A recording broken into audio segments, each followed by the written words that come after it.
Hi ವೀಕ್ಷಕರೇ, ಎಲ್ಲರಿಗೂ ನಮಸ್ಕಾರ. ನೋಡಿ, ಸರ್ಕಾರದಿಂದ ಗೃಹಲಕ್ಷ್ಮಿ ಯೋಜನೆಯ ಪ್ರತಿಯೊಂದು ಫಲಾನುಭವಿಗಳಿಗೆ 3 ತಿಂಗಳ 6,000 ಹಣ ಅಂದರೆ ಏಪ್ರಿಲ್, ಮೇ ಮತ್ತು ಜೂನ್ ತಿಂಗಳ ಒಟ್ಟು 6,000 ಹಣನ ಜಮಾ ಮಾಡ್ತಾ ಇದ್ದು, ನಾಳೆ ಶನಿವಾರ ಜೂನ್ 21ರಂದು ಕರ್ನಾಟಕದ 29 ಜಿಲ್ಲೆಗಳ ಪ್ರತಿಯೊಂದು ಫಲಾನುಭವಿಗಳಿಗೆ ಈ 6,000 ಹಣ ಜಮಾ ಆಗ್ತಾ ಇದೆ. ಅದೇ ರೀತಿ ಸುಮಾರು 1 ಲಕ್ಷಕ್ಕಿಂತ ಅಧಿಕ ಫಲಾನುಭವಿಗಳಿಗೆ ಈ 6,000 ಹಣನ ಸರ್ಕಾರ ಈ ಬಾರಿ ಕ್ಯಾನ್ಸಲ್ ಮಾಡಿದೆ. ಹಾಗಾದರೆ ಬನ್ನಿ ಸ್ನೇಹಿತರೆ, ಯಾವ ಜಿಲ್ಲೆಗಳಿಗೆ ಈ 6,000 ಹಣ ಜಮಾ ಆಗ್ತಾ ಇದೆ ಮತ್ತು ಯಾವ ಫಲಾನುಭವಿಗಳಿಗೆ ಕ್ಯಾನ್ಸಲ್ ಆಗಿದೆ ಅಂತ ನಾನು ನಿಮಗೆ ತಿಳಿಸ್ಕೊಡ್ತಾ ಇದ್ದೀನಿ. ಅದಕ್ಕಿಂತ ಮೊದಲು ನೀವೇನಾದ್ರೂ ಇನ್ನೂ ಕೂಡ ನನ್ನ ಚಾನಲ್ನ ಸಬ್ಸ್ಕ್ರೈಬ್ ಆಗಿಲ್ಲ ಅಂದರೆ ದಯವಿಟ್ಟು ಪ್ರತಿಯೊಬ್ಬರು ಚಾನಲ್ನ ಸಬ್ಸ್ಕ್ರೈಬ್ ಮಾಡ್ಕೊಳ್ಳಿ. ಹಾಗೆ ವಿಡಿಯೋಗೆ ಒಂದು ಲೈಕ್ನ ಕೊಡಿ. ಹೌದು ವೀಕ್ಷಕರೇ, ಗೃಹಲಕ್ಷ್ಮಿ ಯೋಜನೆಯ ಪ್ರತಿಯೊಂದು ಫಲಾನುಭವಿಗಳಿಗೆ ಕೊನೆಗೂ ಸರ್ಕಾರದಿಂದ ಭರ್ಜರಿ ಗುಡ್ಡಿಸ್ನ ಕೊಟ್ಟಿದ್ದಾರೆ. ನೋಡಿ ಸ್ನೇಹಿತರೆ, ಕೆಲವೇ ದಿನಗಳ ಹಿಂದೆ ಪ್ರತಿಯೊಂದು ಫಲಾನುಭವಿಗಳು 19ನೇ ಕಂತಿನ ಹಣನ ಪಡ್ಕೊಂಡಿದ್ರಿ. ಇದೀಗ ನಿಮ್ಮ ಬ್ಯಾಂಕ್ ಖಾತೆಗೆ ಸರ್ಕಾರ 20ನೇ ಕಂತಿನ ಹಣ, 21ನೇ ಕಂತಿನ ಹಣ ಹಾಗೂ 22ನೇ ಕಂತಿನ ಹಣ ಒಟ್ಟು 3 ತಿಂಗಳ 6,000 ಹಣನ ಜಮಾ ಮಾಡ್ತಾ ಇದ್ದು, ಕರ್ನಾಟಕದ 29 ಜಿಲ್ಲೆಗಳ ಪ್ರತಿಯೊಂದು ಫಲಾನುಭವಿಗಳಿಗೆ ಜೂನ್ 21 ಶನಿವಾರದಿಂದ ಈ 6,000 ಹಣ ಜಮಾ ಆಗ್ತಾ ಇದೆ. ನೋಡಿ ಸ್ನೇಹಿತರೆ, ನಿಮ್ಮ ಬ್ಯಾಂಕ್ ಖಾತೆಗೆ ಏಪ್ರಿಲ್ ತಿಂಗಳ 20ನೇ ಕಂತಿನ ಹಣ ಜಮಾ ಆಗಿದ್ರೆ 21 ಮತ್ತು 22ನೇ ಕಂತಿನ ಒಟ್ಟು 4,000 ಹಣ ಜಮಾ ಆಗುತ್ತೆ. ಒಂದು ವೇಳೆ ಇನ್ನೂ ಕೂಡ 20ನೇ ಕಂತಿನ ಹಣ ಪೆಂಡಿಂಗ್ ಇದ್ರೆ ಒಟ್ಟಿಗೆ 3 ತಿಂಗಳ 6,000 ಹಣನ ಸರ್ಕಾರ ಜಮಾ ಮಾಡ್ತಾ ಇದೆ. ಅದೇ ರೀತಿ ಈ ಗೃಹಲಕ್ಷ್ಮಿ ಯೋಜನೆಯ 3 ತಿಂಗಳ ಹಣದ ಜೊತೆಗೆ ಅನ್ನಭಾಗ್ಯ ಯೋಜನೆಯ ಕಳೆದ 5 ತಿಂಗಳ ಪೆಂಡಿಂಗ್ ಇರುವ 2,000 ಹಣನ ಜಮಾ ಮಾಡ್ತಾ ಇದೆ. ಒಟ್ಟು 5 ತಿಂಗಳ 2,000 ಹಣ ನಿಮ್ಮ ಬ್ಯಾಂಕ್ ಖಾತೆಗೆ ಜಮಾ ಆಗಲಿದೆ. ಅದೇ ರೀತಿ ಈ ಬಾರಿ ಈ ಗೃಹಲಕ್ಷ್ಮಿ ಯೋಜನೆಯ 3 ತಿಂಗಳ 6,000 ಹಣನ ಸುಮಾರು 1 ಲಕ್ಷಕ್ಕಿಂತ ಅಧಿಕ ಫಲಾನುಭವಿಗಳಿಗೆ ಸರ್ಕಾರ ಜಮಾ ಮಾಡ್ತಾ ಇಲ್ಲ, ಬದಲಿಗೆ ಈ ಒಂದು ಫಲಾನುಭವಿಗಳಿಗೆ ಕ್ಯಾನ್ಸಲ್ ಮಾಡಿದೆ. ಹಾಗಾದರೆ ಯಾವ ಕಾರಣಕ್ಕೆ ಸರ್ಕಾರ ಕ್ಯಾನ್ಸಲ್ ಮಾಡಿದೆ ಅಂತ ನೀವು ಕೇಳ್ಬೋದು.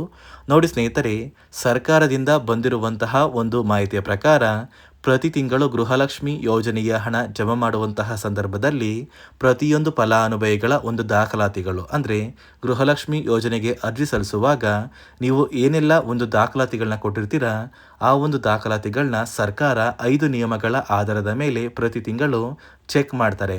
ಸೊ ಈ ಚೆಕ್ ಮಾಡುವಂತಹ ಸಂದರ್ಭದಲ್ಲಿ ಒಂದು ವೇಳೆ ನೀವು ಆ 5 ನಿಯಮಗಳನ್ನ ಪಾಲಿಸಿಲ್ಲ ಅಂದರೆ ನಿಮ್ಮ ದಾಖಲಾತಿಗಳನ್ನ ಸರ್ಕಾರ ಕ್ಯಾನ್ಸಲ್ ಮಾಡುತ್ತೆ ಮತ್ತು ಗೃಹಲಕ್ಷ್ಮಿ ಯೋಜನೆಯ 2,000 ಹಣನ ಕೂಡ ನಿಮ್ಮ ಬ್ಯಾಂಕ್ ಖಾತೆಗೆ ಸರ್ಕಾರ ಕ್ಯಾನ್ಸಲ್ ಮಾಡುತ್ತೆ. ಇದೇ ಒಂದು ಕಾರಣಕ್ಕೆ ಸುಮಾರು 1 ಲಕ್ಷಕ್ಕಿಂತ ಅಧಿಕ ಫಲಾನುಭವಿಗಳಿಗೆ ಈ ಬಾರಿ ಗೃಹಲಕ್ಷ್ಮಿ ಯೋಜನೆಯ ಈ 6,000 ಹಣ ಜಮಾ ಆಗ್ತಾ ಇಲ್ಲ. ಹಾಗಾದರೆ ಬನ್ನಿ ಸ್ನೇಹಿತರೆ, ಸರ್ಕಾರ ಜಾರಿಗೆ ತಂದಿರುವ ಆ 5 ಹೊಸ ನಿಯಮಗಳು ಏನು ಅಂತ ತಿಳ್ಕೊಳ್ಳೋಣ. ಅದಕ್ಕಿಂತ ಮೊದಲು ನಾಳೆ ಶನಿವಾರ ಜೂನ್ 21ರಂದು ಕರ್ನಾಟಕದ ಯಾವ 29 ಜಿಲ್ಲೆಗಳಿಗೆ ಸರ್ಕಾರ 3 ತಿಂಗಳ 6,000 ಹಣನ ಜಮಾ ಮಾಡ್ತಾ ಇದೆ ಅಂದರೆ, ಮೊದಲಿಗೆ ಬೆಂಗಳೂರು ನಗರ, ಬೆಂಗಳೂರು ಗ್ರಾಮಾಂತರ, ರಾಮನಗರ, ಚಿಕ್ಕಬಳ್ಳಾಪುರ, ಚಿತ್ರದುರ್ಗ, ದಾವಣಗೆರೆ, ಕೋಲಾರ, ಶಿವಮೊಗ್ಗ, ತುಮಕೂರು, ಬಾಗಲಕೋಟೆ, ಬೆಳಗಾವಿ, ವಿಜಯಪುರ, ಧಾರವಾಡ, ಗದಗ, ಹಾವೇರಿ, ಉತ್ತರ ಕನ್ನಡ, ಬಳ್ಳಾರಿ, ಬೀದರ್, ಕಲಬುರಗಿ, ಕೊಪ್ಪಳ, ರಾಯಚೂರು, ಯಾದಗಿರಿ, ವಿಜಯನಗರ, ಚಾಮರಾಜನಗರ, ಚಿಕ್ಕಮಗಳೂರು, ದಕ್ಷಿಣ ಕನ್ನಡ, ಹಾಸನ, ಕೊಡಗು, ಮಂಡ್ಯ, ಮೈಸೂರು ಮತ್ತು ಉಡುಪಿ ಈ 29 ಜಿಲ್ಲೆಗಳ ಪ್ರತಿಯೊಂದು ಫಲಾನುಭವಿಗಳಿಗೆ ಸರ್ಕಾರ ಗೃಹಲಕ್ಷ್ಮಿ ಯೋಜನೆಯ ಒಟ್ಟು 3 ತಿಂಗಳ 6,000 ಹಣನ ಜಮಾ ಮಾಡ್ತಾ ಇದ್ದು, ಜೂನ್ 25ರಷ್ಟರಲ್ಲಿ ಪ್ರತಿಯೊಂದು ಫಲಾನುಭವಿಗಳು ನಿಮ್ಮ ಬ್ಯಾಂಕ್ ಖಾತೆಗೆ ಸೇರಬೇಕಾಗಿರುವಂತಹ ಈ 6,000 ಹಣನ ಪಡ್ಕೋತೀರಾ. ನೋಡಿ ಸ್ನೇಹಿತರೆ, ಈ ಬಾರಿ ಸುಮಾರು 1 ಲಕ್ಷಕ್ಕಿಂತ ಅಧಿಕ ಫಲಾನುಭವಿಗಳ ಬ್ಯಾಂಕ್ ಖಾತೆಗೆ ಸರ್ಕಾರ ಗೃಹಲಕ್ಷ್ಮಿ ಯೋಜನೆಯ ಹಣನ ಜಮಾ ಮಾಡ್ತಾ ಇಲ್ಲ. ಕಾರಣ ಏನು ಅಂದರೆ, ನಿಮ್ಮ ಬ್ಯಾಂಕ್ ಖಾತೆಗೆ ಡೆಬಿಟ್ ಮೂಲಕ ಹಣ ಜಮಾ ಮಾಡುವಂತಹ ಸಂದರ್ಭದಲ್ಲಿ ಸರ್ಕಾರ ಸಾಕಷ್ಟು ಫಲಾನುಭವಿಗಳ ಒಂದು ಬ್ಯಾಂಕ್ ಖಾತೆಗೆ ಹಣ ಜಮಾ ಮಾಡೋದನ್ನು ಕ್ಯಾನ್ಸಲ್ ಮಾಡಿದೆ. ಯಾಕಂದರೆ ಇತ್ತೀಚೆಗೆ ಹಣಕಾಸು ಇಲಾಖೆ ಜಾರಿಗೆ ತಂದಿರುವ 5 ನಿಯಮಗಳ ಆಧಾರದ ಮೇಲೆ ಪ್ರತಿಯೊಂದು ಫಲಾನುಭವಿಗಳಿಗೆ ಸರ್ಕಾರ ಈ ಒಂದು ಹಣನ ಜಮಾ ಮಾಡ್ತಾ ಇದ್ದು, ಯಾರೆಲ್ಲ ಫಲಾನುಭವಿಗಳು ಈ ನಿಯಮಗಳನ್ನ ಪಾಲಿಸಿಲ್ಲ ನಿಮ್ಮ ಬ್ಯಾಂಕ್ ಖಾತೆಗೂ ಕೂಡ ಹಣ ಜಮಾ ಆಗೋದಿಲ್ಲ. ಹಾಗಾದರೆ ಬನ್ನಿ ಸ್ನೇಹಿತರೆ, ಸರ್ಕಾರ ಜಾರಿಗೆ ತಂದಿರುವ ಆ 5 ಹೊಸ ನಿಯಮಗಳು ಏನು ಅಂತ ನಾನು ನಿಮಗೆ ತಿಳಿಸ್ಕೊಡ್ತಾ ಇದ್ದೀನಿ.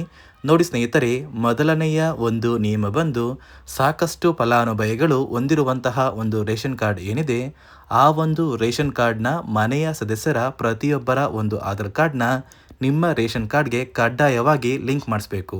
ಅಂದರೆ ಈ ಒಂದು ಲಿಂಕ್ ಮಾಡಿಸುವಂತಹ ಒಂದು ಪ್ರೊಸೀಜರ್ಗೆ ಸರ್ಕಾರ KYC ಅಂತ ಕರೀತಾರೆ. ನಿಮ್ಮ ರೇಷನ್ ಕಾರ್ಡ್ಗೆ ಇನ್ನೂ ಸಹ KYC ಆಗಿಲ್ಲ ಅಂದರೆ ನಿಮ್ಮ ಬ್ಯಾಂಕ್ ಖಾತೆಗೆ ಸರ್ಕಾರ ಮುಂದಿನ ದಿನಗಳಲ್ಲಿ ಗೃಹಲಕ್ಷ್ಮಿ ಯೋಜನೆಯ ಹಣನ ಕ್ಯಾನ್ಸಲ್ ಮಾಡುತ್ತೆ.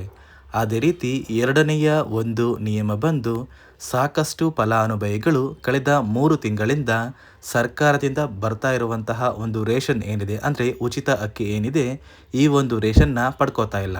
ಒಂದು ವೇಳೆ ಕಳೆದ 3 ತಿಂಗಳಿಂದ ನೀವು ರೇಷನ್ನ ಪಡ್ಕೊಂಡಿಲ್ಲ ಅಂದರೆ ಸರ್ಕಾರ ನಿಮ್ಮ ಬಳಿ ಇರುವಂತಹ ಒಂದು ರೇಷನ್ ಕಾರ್ಡ್ನ ಕ್ಯಾನ್ಸಲ್ ಮಾಡುತ್ತೆ.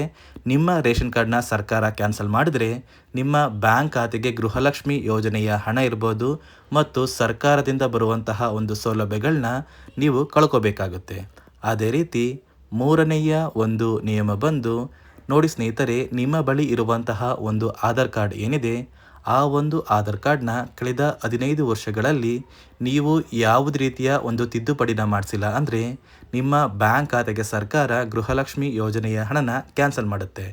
ಯಾಕಂದರೆ ಸರ್ಕಾರದಿಂದ ಬಂದಿರುವಂತಹ ಒಂದು ಆದೇಶದ ಪ್ರಕಾರ ಪ್ರತಿಯೊಂದು ಫಲಾನುಭವಿಗಳು ಕಳೆದ 15 ವರ್ಷಗಳಲ್ಲಿ ಯಾವುದೇ ರೀತಿಯ ಒಂದು ತಿದ್ದುಪಡಿನ ನಿಮ್ಮ ಆಧಾರ್ ಕಾರ್ಡ್ಗೆ ನೀವು ಮಾಡಿಸಿಲ್ಲ ಅಂದರೆ ಕಡ್ಡಾಯವಾಗಿ ಆದಷ್ಟು ಬೇಗ ನಿಮ್ಮ ಆಧಾರ್ ಕಾರ್ಡ್ಗೆ ತಿದ್ದುಪಡಿನ ಮಾಡಿಸಿ. ಅದೇ ರೀತಿ ನಾಲ್ಕನೆಯ ಒಂದು ನಿಯಮ ಬಂದು ನಿಮ್ಮ ಕುಟುಂಬದ ಒಂದು ವಾರ್ಷಿಕ ಆದಾಯ 7 ಲಕ್ಷಕ್ಕಿಂತ ಕಡಿಮೆ ಇರಬೇಕು. ಒಂದು ವೇಳೆ ನಿಮ್ಮ ಕುಟುಂಬದ ವಾರ್ಷಿಕ ಆದಾಯ 7 ಲಕ್ಷಕ್ಕಿಂತ ಜಾಸ್ತಿ ಇದ್ದರೆ ನಿಮ್ಮ ಬ್ಯಾಂಕ್ ಖಾತೆಗೆ ಸರ್ಕಾರ ಗೃಹಲಕ್ಷ್ಮಿ ಯೋಜನೆಯ ಹಣನ ಕ್ಯಾನ್ಸಲ್ ಮಾಡುತ್ತೆ. ಅದೇ ರೀತಿ ಐದನೆಯ ಒಂದು ನಿಯಮ ಬಂದು ನಿಮ್ಮ ಕುಟುಂಬದ ಸದಸ್ಯರು ಅಥವಾ ಗೃಹಲಕ್ಷ್ಮಿ ಯೋಜನೆಯ ಫಲಾನುಭವಿಗಳು ಯಾರು ಕೂಡ ಸರ್ಕಾರಿ ನೌಕರರಾಗಿ ಕಾರ್ಯನಿರ್ವಹಿಸ್ತಾ ಇರಬಾರ್ದು. ಒಂದು ವೇಳೆ ನಿಮ್ಮ ಕುಟುಂಬದಲ್ಲಿ ಯಾರೇ ಆಗಿದ್ರೂ ಸರ್ಕಾರಿ ನೌಕರರಾಗಿ ಕಾರ್ಯನಿರ್ವಹಿಸ್ತಾ ಇದ್ದರೆ ನಿಮ್ಮ ಬ್ಯಾಂಕ್ ಖಾತೆಗೆ ಗೃಹಲಕ್ಷ್ಮಿ ಯೋಜನೆಯ ಹಣ ಕ್ಯಾನ್ಸಲ್ ಆಗುತ್ತೆ.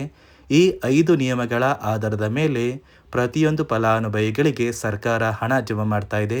ಒಂದು ವೇಳೆ ನೀವು ಈ 5 ನಿಯಮಗಳನ್ನ ಪಾಲಿಸಿಲ್ಲ ಅಂದರೆ ನೀವು ಕೂಡ ಗೃಹಲಕ್ಷ್ಮಿ ಯೋಜನೆಯ ಹಣದಿಂದ ವಂಚಿತರಾಗಬೇಕಾಗುತ್ತೆ. ನೋಡಿ ಸ್ನೇಹಿತರೆ, ಇಲ್ಲಿಯವರೆಗೂ ನಿಮ್ಮ ಬ್ಯಾಂಕ್ ಖಾತೆಗೆ ಗೃಹಲಕ್ಷ್ಮಿ ಯೋಜನೆಯ 18 ಅಥವಾ 19 ಕಂತಿನ ಹಣನ ಪಡ್ಕೊಂಡಿದ್ರೆ ಸಾಕು.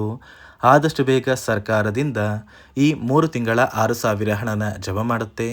ನಾಳೆ ಶನಿವಾರ 29 ಜಿಲ್ಲೆಗಳಿಗೆ ಈ ಒಂದು ಹಣ ಜಮಾ ಆಗಲಿದೆ ಅಂತ ಹೇಳ್ತಾ, ಇದಿಷ್ಟು ಸರ್ಕಾರದಿಂದ ಪ್ರತಿಯೊಂದು ಫಲಾನುಭವಿಗಳಿಗೆ ಬಂದಿರುವಂತಹ ಒಂದು ಹೊಸ ಮಾಹಿತಿಯಾಗಿದೆ. ನಾನು ಕೊಟ್ಟಿರುವಂತಹ ಮಾಹಿತಿ ನಿಮಗೆ ಇಷ್ಟ ಆಗಿದ್ದಲ್ಲಿ ದಯವಿಟ್ಟು ಪ್ರತಿಯೊಬ್ಬರು ನನ್ನ ಚಾನಲ್ನ ಸಬ್ಸ್ಕ್ರೈಬ್ ಮಾಡ್ಕೊಳ್ಳಿ. ಹಾಗೆ ವಿಡಿಯೋಗೆ ಒಂದು ಲೈಕ್ನ ಕೊಡಿ.